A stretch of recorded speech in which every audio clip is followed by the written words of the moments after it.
Gentleman Kirk Wiebe joins us after spending 4 years that included tours of duty in Turkey and Japan with the intelligence arm of the United States Air Force. During 63 to 67, Kirk attended Indiana University, receiving master's degrees in Russian language. In 74, the year I was born, Kirk then headed east to work for the National Security Agency, retiring in October 2001, same time that Benny and Drake and others left, and then, of course, got SWAT-teamed, and they tried to set him up. That's back in the news today, dealing with the NSA. Judge probes destruction of evidence in NSA leak prosecution, and that was of Thomas Drake. So they've come after these heroes who just told the truth. He was awarded the Meritorious Civilian Service Award, the NSA's second highest honor for important work done on foreign strategic weapons systems. 2002, when it was clear that the NSA was headed down the wrong path, Kirk, along with fellow NSA retirees Bill Benny, Ed Loomis, and former senior staff for the White House Select Subcommittee on Intelligence, Diana Rourke, initiated a Department of Defense Inspector General complaint about mismanagement and the waste of hundreds of millions of dollars to the National Security Agency. And I won't go over all the rest of it, but they were persecuted for going through the system, trying to reform it. And now we've had the USA Freedom Act. Now we have the USA Freedom Act signed, and they're claiming it's a reform. From what I've seen and what you just heard David Knight break down, it's actually just a shell game. Kirk Wiebe, thank you so much for joining us today.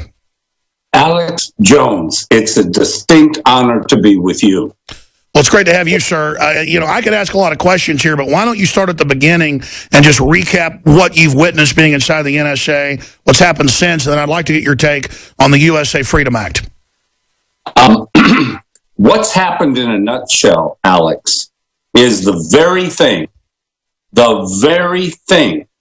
that President Eisenhower, on the night of January 17th, 1961, warned all of us about. And that is the, undue influence of the military-industrial complex on the ability of this government to function the way the founders intended it to, unencumbered by outside influences other than those expressly set up to deliver the voice of the people. So we have people willing to sacrifice the security of the nation for money. It's really corruption that is the real elephant in the room in the background here behind all of this.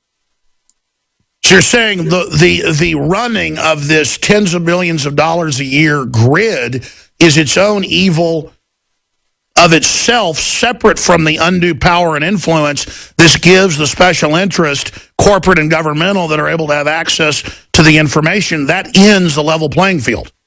Absolutely. It's gone.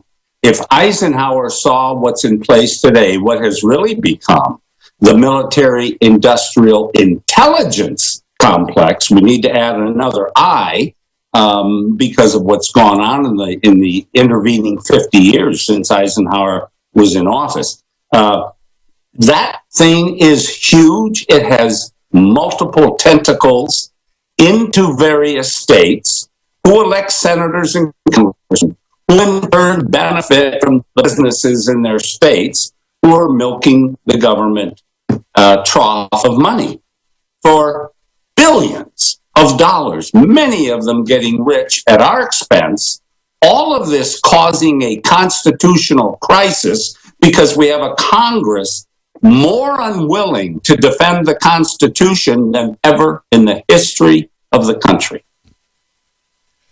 Did you see the clip yesterday, speaking on the Senate floor, where the leader of the Senate, Mitch McConnell, got up and just said there is no illegal spying? We've seen Senator Rubio say the exact same thing, just with a straight face. It's the equivalent of telling us that Santa Claus is real. It's so over the top. Yeah, it is. It is.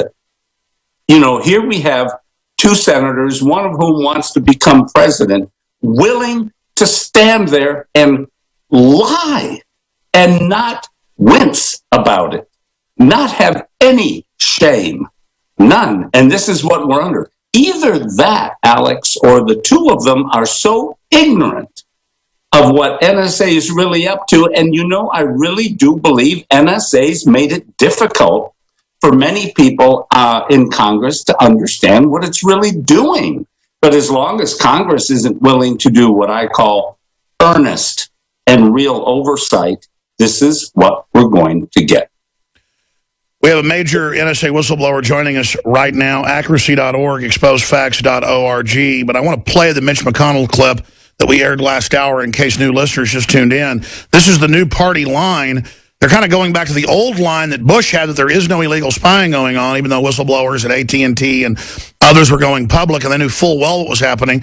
Now it's a bipartisan push by Obama and Republican leaders to just say, are you insane? There's no such thing as, warrantless spying. It's not going on. Here's the leader of the Senate. It speaks to the right of the people to be secure in their persons, houses, papers, and effects. But these records belong to the phone companies. And let me remind the Senate, the standard for reasonable, articulable suspicion is that the terror suspect is associated with a, quote, foreign terrorist organization, end quote, as determined by a court. Nobody's civil liberties are being violated here.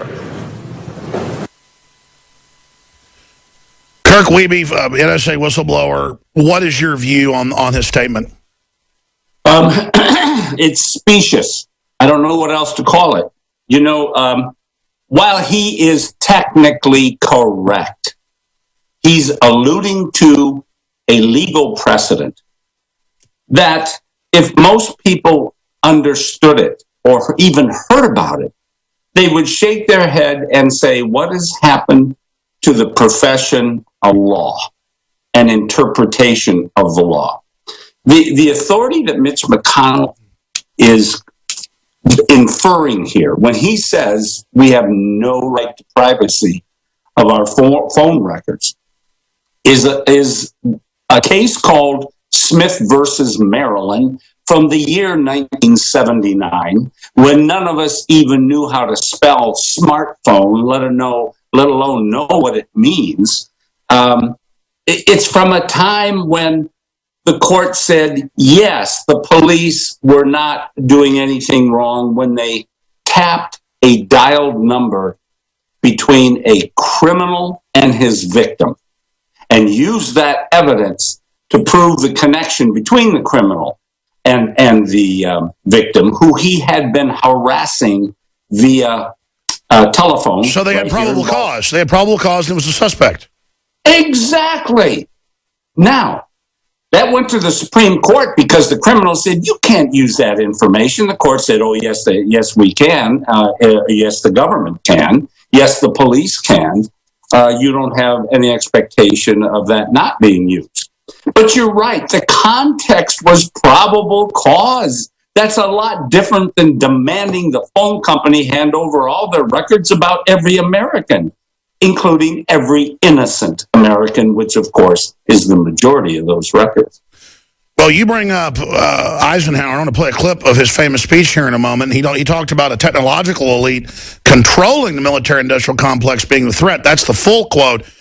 But it's so clear they've already gone this far, and they're debating Patriot Act metadata when we know they're recording 80-something% of the actual audio, and corporations are in a race to do it as well.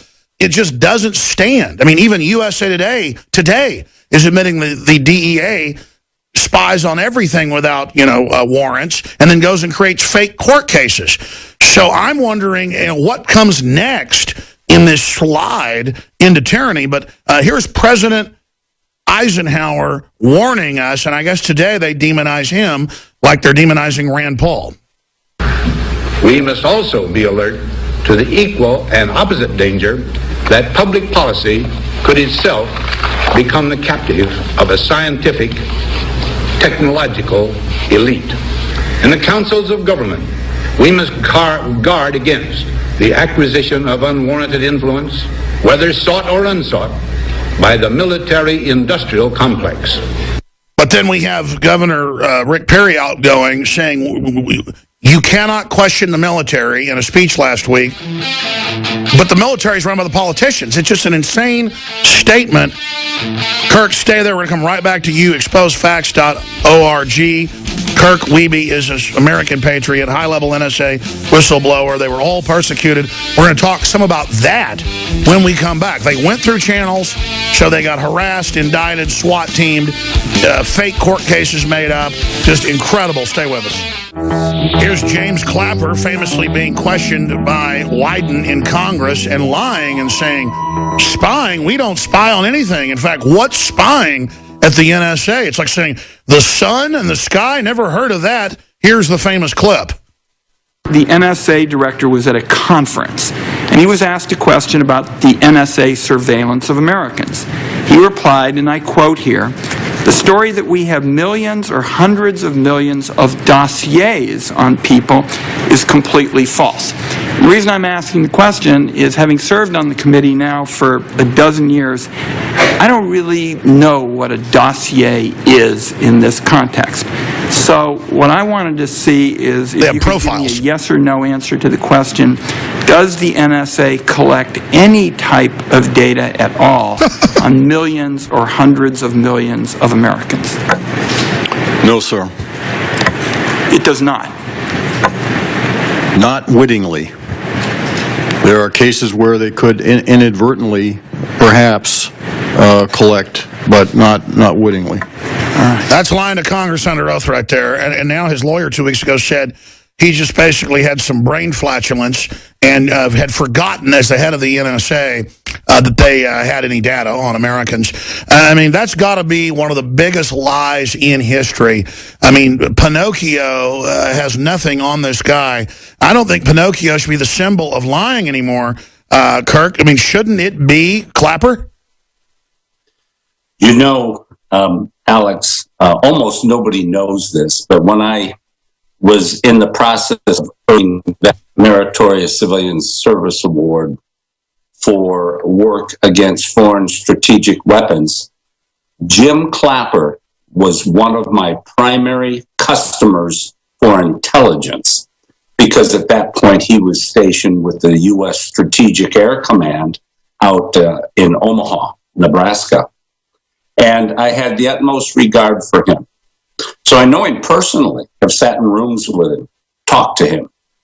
And for me to watch what you just showed is a complete 180. I mean, he went to the dark side, but I know what happens when you get into government this deep and you're representing the Pentagon and you're representing NSA and to a degree the FBI and all these agencies that are now dipping in to the intelligence game for their own particular agendas and reasons. You are very reluctant to put something unpleasant in their punch bowls. You want to support the good old boy network. You feel like they're your children, you're their boss, you're protecting them. Exactly. In other words, those who have taken oaths to uphold and defend the Constitution from all enemies, foreign and domestic, are not doing it. They're more pro-misuse of this apparatus. So back when Clapper was actually one of the head guys at SAC, defending us from Russian attacks, doing real work, spying on weapon systems, defending the Republic, he was a good guy. It kind of shows the mission makes the man, the uniform, the job, who you associate with. But then he falls into bad company, becomes a governmental head, and kneels to Emperor Palpatine and joins the Sith. Exactly. And that happens to so many people. And you hear this rationale. If you talk to people who are part of the complex that Eisenhower talked about, they'll say, well, a man's got to eat. Well, I guess you can prostitute yourself if that's what you want to do. You know, we used to stand behind principles in this country. And I would argue that the way society has developed over the last 50 years, we're no longer teaching those principles. We're no longer stressing the importance. We're poo-pooing the idea of the Pledge of Allegiance. We're poo-pooing the teaching of the Constitution. So now we have a Constitution, a Bill of Rights, if you will, The First Amendment, the Second Amendment, the Fourth, the Fifth, the Sixth, they're all under